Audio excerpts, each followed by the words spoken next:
Oke, halo teman-teman semuanya. Jadi, perkenalkan nama saya Igede Adi Adwitya. Nah, di video kali ini saya akan membahas atau bercerita sedikit tentang kegiatan apa saja yang saya lakukan di tempat magang saya. Dan juga nanti akan ada cuplikan sedikit tentang perkenalan tempat magang saya, yaitu terkait dengan nama dan juga alamat. Kemungkinan juga akan ada sedikit cuplikan tentang interior dari kantor magang tersebut. Jadi, enjoy the video dan selamat nonton teman-teman. Oke, jadi ini ada tempat magang saya, yaitu bertepatan di kantor akuntan publik Dr. Andes Arif HP dan rekan yang beralamat di Jalan Baru Utara 8 nomor 6 B201. Dan ini adalah ruangan di mana saya dan teman-teman melakukan magang di kantor akuntan publik Dr. Andes Arif HP dan rekan. Selain itu, di depan ruangan kami melakukan magang itu terdapat ruangan juga untuk para staf untuk melakukan pekerjaannya sebagai seorang auditor.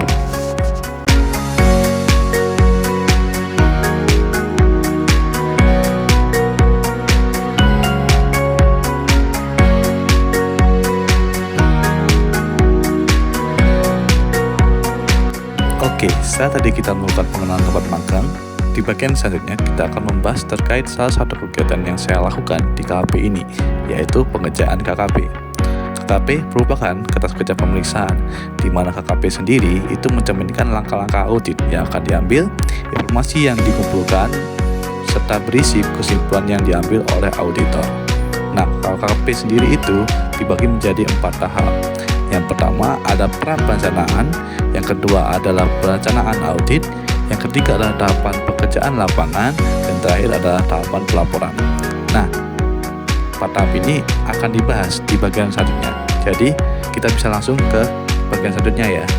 Selamat menonton. Nah, di bagian ini adalah bagian tahap pertama, yaitu perencanaan. Jadi di tahap ini, auditor akan melakukan survei pendahuluan, di mana survei pendahuluan ini berisi tentang informasi pemegang sahamnya, penyusunan laporan keuangan menggunakan apa dari perusahaan tersebut, perkembangan bisnis perusahaan, dan juga sebagainya. Selanjutnya ada keputusan penerimaan dan kebajukan klien yang berisi pertanyaan yang harus dijawab antara iya atau tidak.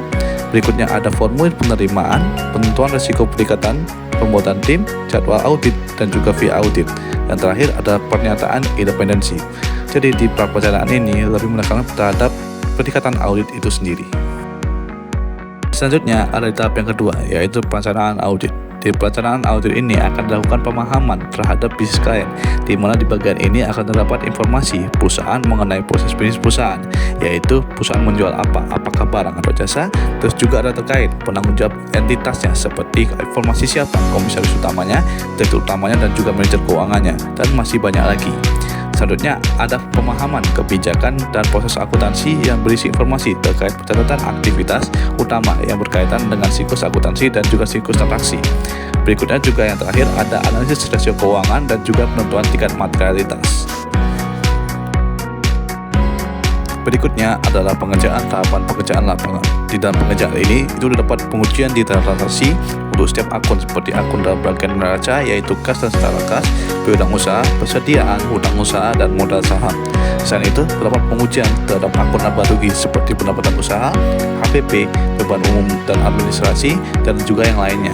Hal ini dilakukan agar akun-akun yang diuji tersebut nominalnya sudah sesuai dengan data yang didapatkan agar tidak terjadi kesalahan lagi dalam pencatatan laporan keuangan. Selanjutnya, di bagian ini saya melakukan penyusunan dokumen, di mana penyusunan ini dilakukan ketika tahapan pekerjaan lapangan atau top schedule sudah selesai dan nantinya akan dicetak. Setelah itu akan dilakukan penyusunan di setiap akunnya pada pengujian yang dilakukan pada tahapan pekerjaan lapangan beserta bukti-bukti dokumen pada setiap akunnya. Tujuannya agar memudahkan untuk mengevaluasi hasil pemeriksaan dan dapat membantu memberikan rekomendasi yang akurat. Dan yang terakhir ada tahapan yang keempat, yaitu pelaporan, di mana tahapan ini akan dilakukan analisis akhir disertai dengan evaluasi dan kesimpulan hingga sampai ke penerbitan laporan audit atau final report. Nah, jadi itu adalah kegiatan-kegiatan saya yang melakukan pada saat saya magang ataupun pada saat saya di tempat magang. Jadi itu saja yang dapat saya sampaikan di video kali ini. Semoga video kali ini bisa membantu kalian dan bermanfaat bagi kalian untuk mengenal tentang kegiatan apa saja yang dilakukan oleh KAP atau seorang auditor gitu. Nah, Mungkin kalau di video ini ada perkataan yang salah ataupun menyinggung kalian, saya mohon maaf. Dan terima kasih juga sudah menonton, dan see you, bye bye.